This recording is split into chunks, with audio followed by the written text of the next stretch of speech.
18절 그날의 산들이 단 포도주를 떨어뜨릴 것이며 작은 산들이 젖을 흘릴 것이며 유다 모든 시내가 물을 흘릴 것이며 여호와의 성전에서 샘이 흘러나와서 시딤 골짜기에 대리라. 19절 그러나 애굽은 황무지가 되겠고 에돔은 황무한 들이 되리니 이는 그들이 유다 자손에게 포악을 행하여 무죄한 피를 그 땅에서 흘렸음이니라. 네, 계속해서 요엘서를 살펴보고 있습니다. 지난 본문을 통해서 여호와의 날에 하나님께서 하나님의 영, 곧 이 성령을 부으시면서 어떤 일들이 일어나게 되는지를 살펴보았습니다. 황폐하였던 이 땅을 어떻게 회복시키시고 이 성령을 통해서 어떤 심판이 임하게 되는지, 그리고 주의 백성들은 어떤 구원을 얻을 것인지 지난 본문을 통해서 말씀을 하십니다. 하나님의 백성들은 구원을 받는 데 반해 오늘 본문에서는 하나님의 심판을 받는 이방 민족들에 대해서 언급을 하고 있습니다. 하나님은 여호사밧 골짜기에 내려가서 만국을 심판하실 것인데요. 하나님의 백성을 사로잡아가고 2절에 보면은 이스라엘 나라들 가운데 흩어버리고 그 땅을 어떻게 했다고 합니까? 제비를 뽑아 나누었습니다. 3절에는요, 그 제비 뽑아 내 백성을 끌어간 다음에 어떻게 합니까? 소년을 기생과 바꾸고 소녀를 술과 바꾸어 마셨다라고 이야기합니다. 이방 민족들이 어떻게 이스라엘 민족에게 포악을 행하였는지를 기록하고 있습니다. 그래서 이제 이 일들을 행한 이방 민족들을 심문하시고 심판하시겠다라고 말씀하십니다. 하나님께서는 내 백성, 곧 내 기업을 구원하시기 위해서 만국을 심판하십니다. 여기서 내 백성, 내 기업이라는 이야기는요, 하나님께서 이스라엘 민족과 맺으신 언약을 이야기합니다. 출애굽기 19장에 보면요, 하나님께서 이스라엘 민족을 하나님의 소유로 삼고 열방 가운데 제사장 나라로 세우신다라고 이야기를 합니다. 하나님과 맺은 언약은 그 백성이 하나님의 소유가 된다는 이야기입니다. 언약의 가장 핵심되는 내용은 바로 나는 너의 하나님이 되고 너희는 내 백성이 되리라입니다. 이제 자기 백성을 위해서, 이 자기 백성을 구원하시기 위해서 만국을 심판하시는 모습이, 그리고 그 심판을 위해서 신문하시는 장면이 오늘 본문에 묘사되는 것입니다. 이 신문의 대상은 누구죠? 4절에 보면은 두로와 시돈과 블레셋 사방아, 너희가 나와 무슨 상관이 있느냐? 너희가 내게 보복하겠느냐라고 말씀합니다. 두로와 시돈, 블레셋, 이 나라들은요, 끊임없이 하나님의 백성이 이스라엘과 또 유다, 이 두 나라와 관계를 맺었던 민족입니다. 블레셋은 끊임없이 영토 분쟁이 있었던 나라고요. 두로와 시돈은 우리가 잘 알고 있는 것처럼 무역이 발달하면서 이스라엘과 무역 관계를 통해 수많은 문물들을 주고받았던 나라입니다. 그런데 그 가운데에 북이스라엘이 타락하여 하나님의 공의와 정의가 나타나지 않는 그때에 그들의 불의를 드러내는 행위가 바로 두로와 시돈과 무역하는 일이었습니다. 하나님의 말씀을 교묘하게 피해서 자신들의 이익을 챙기는 방법이 바로 이 두로와 시돈에게 동족을 팔아 넘기는 일이었습니다. 그래서 오늘 본문에서는 내 백성을 어디에 팔았다라고 이야기를 합니까? 헬라 족속에게 팔았다라고 이야기를 합니다. 그래서 그러한 일들을 통해서 두로와 시돈, 블레셋이 하나님의 백성들을 어떻게 착취하고 그 착취한 것을 통해서 어떻게 본인들의 유흥을 즐겼는지를 오늘 본문에서는 이야기를 하고 있습니다. 또 그들이 행했던 구체적인 일들이 어떤 것들이 있습니까? 5절에 보면요, 은과 금을 빼앗고 나의 진귀한 보물을 너희 신전으로 가져갔다라고 이야기합니다. 하나님의 백성을 약탈하고 노략하고 또 하나님의 성전에서 사용되어져야 되는 그러한 물건들을 자신들이 약탈해 가서 사용하는 것입니다. 6절에는요, 유다 자손과 예루살렘 자손을 헬라 족속에 팔아서 어떻게 합니까? 그들의 영토에서 멀리 떠나게 했습니다. 하나님의 백성이 하나님께 받은 약속의 땅에서 멀리 떠나가게 했던 것입니다. 이 하나님의 백성에게 약속의 땅은 어떤 의미를 가지고 있습니까?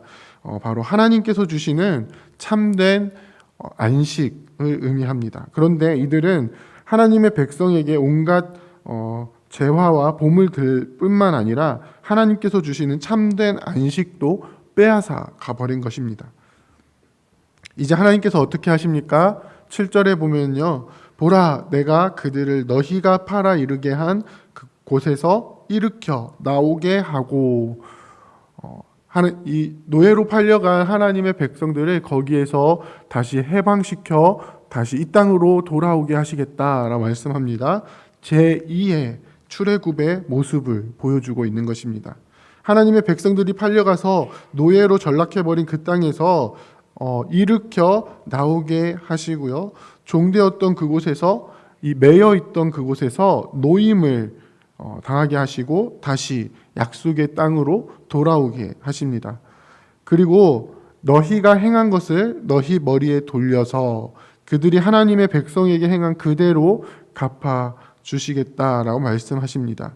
하나님을 대적하고 하나님의 백성을 약탈했던 그들은 하나님께서 하나님의 백성과 맺으신 언약에 근거해서 하나님의 심판을 받게 되는 것입니다.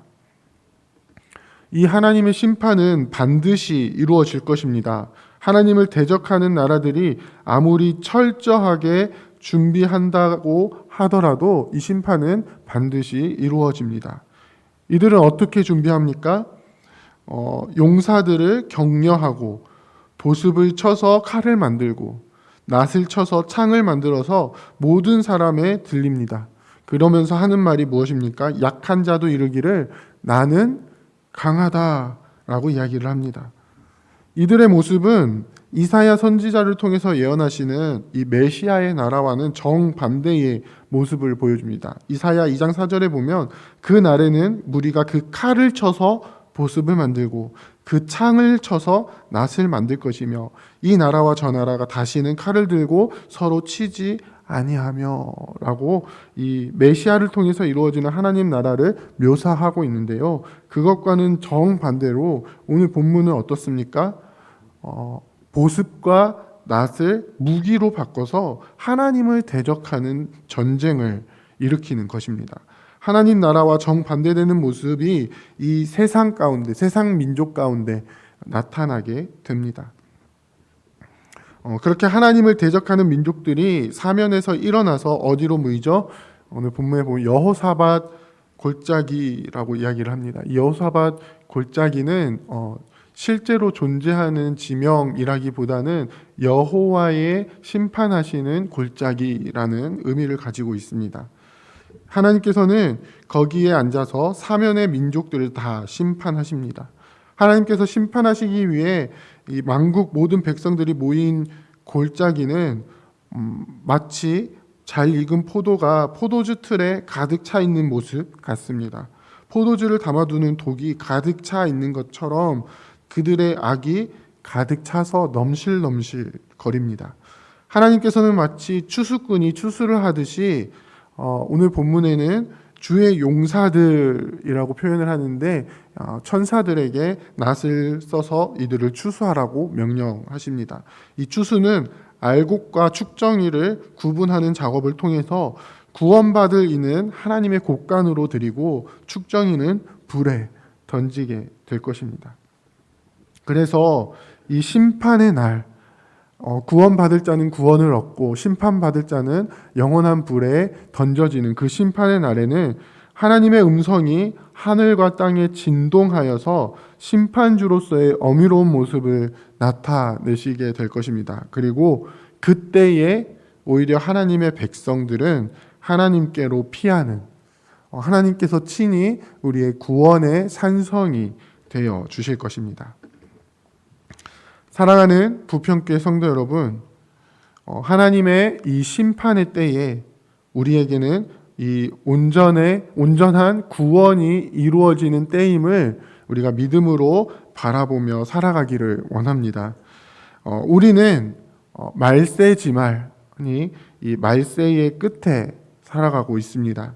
하나님을 대적하는 이들이 승승장구하는 것처럼 보이는 시대 속에 살아가고 있습니다. 잘 들여다보면 하나님의 백성들은 착취당하고 있고요. 이 시대의 풍조에 함몰되어서 하나님의 백성으로서의 온전한 모습을 나타내지 못하며 살아가고 있습니다. 하나님께서 주시는 참된 평안에서 너무나도 멀리 떠나 살아가고 있는 그 주의 백성들의 모습을 보게 됩니다. 하나님께서는 자기 백성을 그냥 두지 않으십니다. 왜 그렇죠? 하나님께서 친히 언약을 맺어주시면서 불러주신 백성이기 때문입니다. 하나님의 소유가 된 백성이기 때문입니다. 그래서 사도 베드로는 뭐라고 고백을 합니까? 너희는 택하신 족속이요 왕같은 제사장이요 하나님 나라요 그의 소유된 백성이라고 우리 성도들을 향해서 외칩니다. 그리고 그들을 어둠 속에서 불러내어 기이한 빛에 들어가게 하신다라고 성도들을 향해서 분명하게 고백하고 있습니다. 물론 최종적인 심판은 예수 그리스도께서 이 땅에 다시 오시는 재림을 통해서 이루어질 것입니다. 온 세상 가운데 하나님을 대적하는 모든 적들을 하나님께서 심판하시고 또 모든 하나님의 백성들은 하나님의 구원을 경험하게 될 것입니다. 그런데 이 종말론적인 구원은 우리가 어제 본문에서 부어주시는 그 성령 하나님을 통해 우리의 삶 속에 실제로 이루어지게 된다는 것을 우리는 알아야 합니다. 어떻게 이루어집니까? 우리가 살아가고 있는 삶의 현장에서 우리가 하나님의 소유된 백성이라는 것을 온전히 드러내는 것을 통해서 하나님의 언약의 내용들이 우리의 삶에 실제로 이루어지는 것을 통해서 우리는 그 하나님의 구원을 경험하며 살아가야 하는 것입니다. 특히 이 세상과의 관계 속에서 하나님께서 처음 하나님의 백성들을 부르실 때 해주시는 약속들이 이루어지게 되는데요. 하나님께서는 어떤 약속들을 해주십니까? 창세기 12장에 보면요, 아브라함을 부르시면서 이렇게 약속해 주십니다. 너를 축복하는 자에게 내가 복을 내리고 너를 저주하는 자를 내가 저주하리니. 우리가 속해 있는 이 모든 땅들이 이 땅 가운데서 우리와 관계 맺는 모든 사람들이 우리를 통해서 하나님의 복을 받고 또 우리를 통해서 하나님의 저주, 하나님의 심판을 받게 되는 것입니다. 그리고 그 일들이 어디에서 이루어집니까? 바로 우리의 삶 속에서 이루어진다는 것입니다. 그래서 오늘 본문 마지막에는 하나님의 구원을 경험하는 하나님의 이 성전을 중심으로 한 하나님의 백성들이 살아가는 땅에 단 포도주가 흐르고 젖들이 흐르고 모든 시내가 물을 흘려보내고 성전으로부터 샘이 흘러나오게 된다라고 표현을 합니다. 우리가 흔히 젖과 꿀이 흐르는 땅이라고 이야기를 하죠. 하나님께서 약속해 주시는 그 풍성한 은혜가 실제로 구원받은 하나님의 백성들의 삶 속에 이루어지게 되는 것입니다. 반면에 애굽은 황무지가 되고 에돔은 황무한 들이 됩니다. 왜죠? 유다 백성에게 포악을 행했기 때문입니다. 하나님의 영원한 구원의 약속으로 인해서 유다는 영원히 있고 예루살렘은 대대로 있지만 하나님의 백성들의 포악을 행하고 하나님을 대적했던 대적들에게는 어떻게 하십니까? 갚아 주시겠다. 반드시 갚아주겠다라고 분명하게 말씀하고 있는 것입니다. 이 놀라운 구원을 우리가 날마다 경험하며 살아가기를 원합니다. 우리가 살아가는 삶의 현장에서 사실 우리가 원하는 대로 우리의 뜻대로 되지 않고 되는 것은 사실 적고 이 세상의 가치가 우리의 삶을 뒤흔들 때가 정말 많이 있는데요. 그 속에서 여전히 우리를 하나님의 백성으로 불러주시고 우리를 구원해 주시는 우리 하나님 한 분, 우리 예수 그리스도 한 분만을 바라보기를 원합니다. 우리를 하나님의 소유 삼으시고 끝까지 위하시는 그 주님을 경험하기를 원합니다. 그래서 포도주 틀에 포도가 가득 찬 것처럼 이 악이 가득 차 있는 세상 속에서 하나님의 구원을 경험하고 그 구원으로 말미암아 우리의 삶 가운데 세워지는 하나님의 나라, 하나님이 다스리는 땅, 하나님께서 채워주시는 참된 안식을 날마다 누리시며 살아가시는 저와 여러분들이 다 되시기를 주님의 이름으로 부탁드립니다.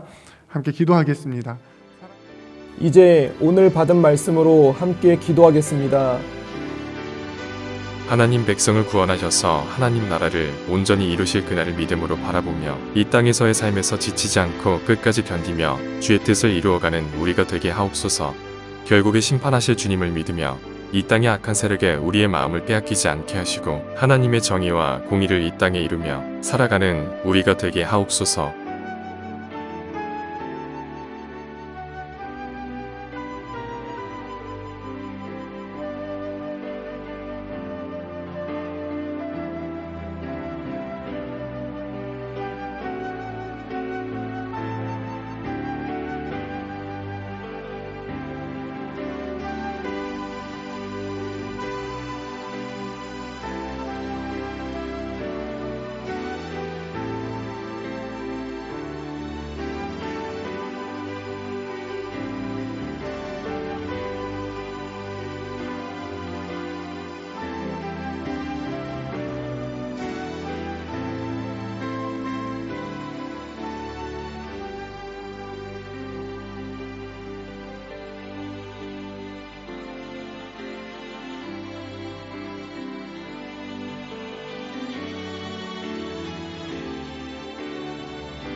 이제 개인의 기도 제목을 가지고 하나님 앞에 기도하시기 바랍니다.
수고하셨습니다.